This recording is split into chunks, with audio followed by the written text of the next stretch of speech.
ದೆಹಲಿ ದಂಗಲ್ನಲ್ಲಿ ಆಮ್ ಆದ್ಮಿ ಪಕ್ಷದ ಪ್ರಮುಖರೇ ಸೋಲನ್ನ ಕಂಡಿದ್ದಾರೆ. ಪಕ್ಷದ ಮುಖ್ಯಸ್ಥ ಅರವಿಂದ್ ಕೇಜ್ರಿವಾಲ್, ಮನೀಶ್ ಸಿಸೋಡಿಯಾ, ಸತ್ಯೇಂದ್ರ ಜೈನ್ರಂತಹ ಪ್ರಮುಖರು ಸೋತಿದ್ದಾರೆ. ಹಲವರು ಸಚಿವರು ಸೋಲನ್ನ ಅನುಭವಿಸಿದ್ದಾರೆ. ಬಿಜೆಪಿಯ ಹಲವು ಪ್ರಮುಖರು ಕೂಡ ಪರಾಜಯವರಾಗಿದ್ದಾರೆ. ದೆಹಲಿ ದಂಗಲ್ನಲ್ಲಿ ಗೆದ್ದ ಪ್ರಮುಖರು ಯಾರು, ಸೋತವರು ಯಾರು ನೋಡಿ. ಪರವೇಶ್ ಶರ್ಮಾ ಗೆದ್ರು, ಅರವಿಂದ್ ಕೇಜ್ರಿವಾಲ್ ಸೋಲ್ಸಿದ್ರು, ಸಂದೀಪ್ ದೀಕ್ಷಿತ್ ಸೋತರು. ಅತೀಶಿ ಗೆದ್ದಿದ್ದಾರೆ ಸಿಎಂ ಆಗಿ. ಮೇಡಮ್ 3500 ಹೋಟೆಲ್ ಗೆದ್ದಿದ್ದಾರೆ. ಸ್ಟಾರ್ಟಿಂಗ್ ಇಂದನೂ ಬರೀ ಹಿನ್ನಡೆನೇ. ರಮೇಶ್ ಬಿದ್ದೂರಿನ ಅಲ್ಲಿ ಸೋಲ್ಸಿದ್ದಾರೆ. ಅಲ್ಕಾ ಲಂಬಾ ಇದು ನೋಡಿ, ಇದು ಫಾರ್ಮರ್ಲಿ ಆಪ್ ಕ್ಯಾಂಡಿಡೇಟ್. ಇದು ಹೌದು, ಕರ್ಕೊಂಬಂದು ಕಾಂಗ್ರೆಸ್ಸಲ್ಲಿ ಸೇರಿಸ್ಬಿಟ್ಟು ಕೊಟ್ಟರು ಟಿಕೆಟ್. ಎಷ್ಟು ಓಟು? 4392.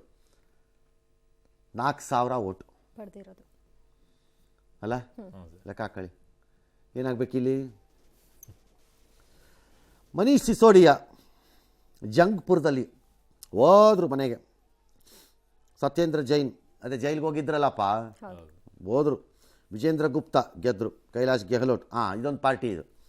ಇದು ಆಪ್ ಕ್ಯಾಂಡಿಡೇಟು. IT ರೈಡು, ಪೈಟಿ ರೈಡು, ಮೈಟಿ ರೈಡು ಏನೋ ರೈಡ್ಗಳೆಲ್ಲ ರೈಡ್ಗಳೆಲ್ಲ ಆದವು. ಆ ಪಾರ್ಟಿ ಆಚೆ ಬಂದರು, ಹೋಗತ್ತ ಕಡೆಗೆ ಅಂತ ಸ್ಟ್ರೈಟಾಗಿ ಶರ್ಟ್ ಚೇಂಜ್ ಮಾಡ್ಕೊಂಡ್ರು. ಹೋಯ್ತಾ ಇದ್ರು BJP ಆಫೀಸ್ ಕಡೆಗೆ. ಅವರು ಬಾ ಬಾ ಬಾ ಬಾ ಬಾ ಅಂತ ಒಳಗೆ ಕರೆದು ಕೂರಿಸಿ ಒಂದು ಟಿಕೆಟ್ ಹಣೆಗೆ ಅಂಟಿಸಿ ಹೋಗು ಅಲ್ಲಿಗೆ ಅಂತ ಕಳಿಸಿದ್ರು. ಗೆತ್ತು ಪಾರ್ಟಿ. ಅಂದರೆ ಇದೊಂದೇ party most intelligent fellow in entire ಡೆಲ್ಲಿಲಿ ಇರಬೇಕು. ಕರೆಕ್ಟಾಗಿ ಗಾಳಿ ಯಾವ ಕಡೆಗೆ ಹೋಗ್ತಾ ಇದೆ ಅಂತ ನೋಡ್ಕೊಂಡಿದ್ದಾರಲ್ಲ, ಯಾಕೆ ಬೇಕು ಆ ಕಡೆಗೆ ಜಂಪ್ ಆಗ್ಬಿಡ. ಕರೆಕ್ಟಾಗಿ ಹೋಗಿದ್ದಾರೆ ನೋಡ್ರಿ. ಅರವಿಂದ್ ಲವ್ಲಿ ಯಾರೋ ಗೆದ್ದರು, ಗೋಪಾಲ್ ರೈ ಗೆದ್ದಿದ್ದಾರೆ ಒಂದು 18,000 ಓಟಲ್ಲಿ. ಎಸ್. ಇನ್ನು ದೆಹಲಿ ಗದ್ದುಗೆಯನ್ನು ಬಿಜೆಪಿ ಏರಲಿದೆ. ಆಪ್ ವಿಪಕ್ಷವಾಗಿ ಬದಲಾಗಿದೆ. ಕಾಂಗ್ರೆಸ್ ಎಂದಿನಂತೆ ಸೊನ್ನೆ ಸುತ್ತಿದೆ. ದೆಹಲಿಯ ಜನಾದೇಶಕ್ಕೆ ಕಾರಣಗಳು ಹಲವಿದೆ. ಮೇಲ್ವರ್ಗದ ಜೊತೆಗೆ ಮಧ್ಯಮ ವರ್ಗ ಸಮುದಾಯದ ಹಿಡಿತವಿರುವ ಕ್ಷೇತ್ರಗಳಲ್ಲೂ ಕೂಡ ಬಿಜೆಪಿ ಉತ್ತಮ ಸಾಧನೆ ಮಾಡಿದೆ. ಜಾಟರು, ಪೂರ್ವಾಂಚಲಿಗಳು ಹೆಚ್ಚಿರುವಂತಹ ಕಡೆಯೂ ಕೂಡ ಕಮಲ ಪಕ್ಷ ಕಮಾಲ್ ಮಾಡಿದೆ. ಮುಸ್ಲಿಂ ಪ್ರಾಬಲ್ಯದ ಕ್ಷೇತ್ರಗಳಲ್ಲೂ ಕೂಡ ಬಿಜೆಪಿ ಪ್ರಭಾವ ಬೀರಿದೆ. 3 ಕ್ಷೇತ್ರಗಳಲ್ಲಿ ಗೆಲುವನ್ನು ಕಂಡಿದೆ. ಆಪ್ ಗೆದ್ದ ಕಡೆಯೂ ಕೂಡ ಬಿಜೆಪಿ ಎದುರು ಬಿಡುವಂತೆ ಮಾಡಿದೆ. ದಿಲ್ಲಿನಲ್ಲಿ ಜಾತಿ ಕೆಲಸ ಮಾಡೋದು ಕಡಿಮೆ. ಹೌದು ಸರ್, ಜಾತಿ ಕೆಲಸ ಮಾಡಲ್ಲ, ಮಾಡುತ್ತೆ ಸ್ವಲ್ಪ ಆ ಪ್ರಮಾಣದಲ್ಲಿ ಮಾಡಲ್ಲ. ಈಗ ಪರವೇಶ್ ಶರ್ಮಾ ಹೆಸರಲ್ಲಿ ಮಾಡಿರಬಹುದು ಜಾಟರ್ ಗಲಾಟೆ, ಹೇಳಕ್ ಬರಲ್ಲ. ಯಾಕಂದ್ರೆ his father was extremely powerful leader of BJP ಆ ಕಾಲಕ್ಕೆ.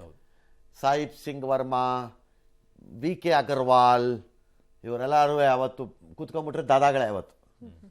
ಬಟ್ ಅವು ದಾದಾ ಆಗಕ್ಕೆ ಮೊದಲು ಕೂತ್ಕೊಂಡ್ರೆ ಈ 2 ಪ್ರೆಸ್ನವ್ರು ಹೋಗ್ತಿರ್ಲಿಲ್ವಂತೆ. 2 ಪ್ರಶ್ನೆಗಳು. ವಿಜಯೇಂದ್ರ ಯಾರದು ರಾಜ್ಯಾಧ್ಯಕ್ಷ. ಕೇಳಿಸ್ ಇನ್ನೊಂದ್ಸರಿ.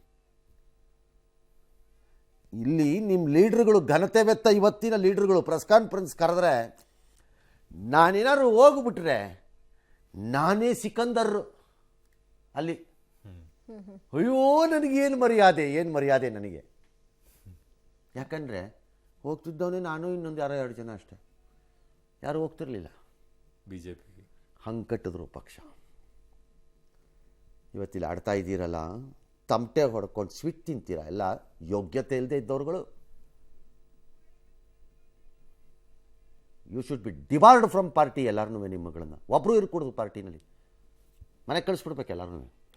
ನಿಮ್ಮಿಂದ ಏನೂ ಆಗಲ್ಲ, ನಿಮ್ಮನ್ನೆಲ್ಲ ಕಿತ್ತಾಕಿದ್ರೆ ಪಾರ್ಟಿಯಿಂದ ಏನೂ ಆಗಲ್ಲ. ಇಲ್ಲಿ ರಾಜ್ಯದಲ್ಲಿ ಪಾರ್ಟಿ ನಾನು ಬೆಟ್ ಕಟ್ಬಿಡ್ತೀನಿ, ಎಂಥದ್ದು ಆಗಲ್ಲ.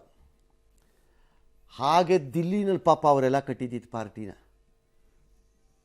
ಅವರೆಲ್ಲ ಆ ಟೈಮಲ್ಲಿ. ಆಯಿತಾ.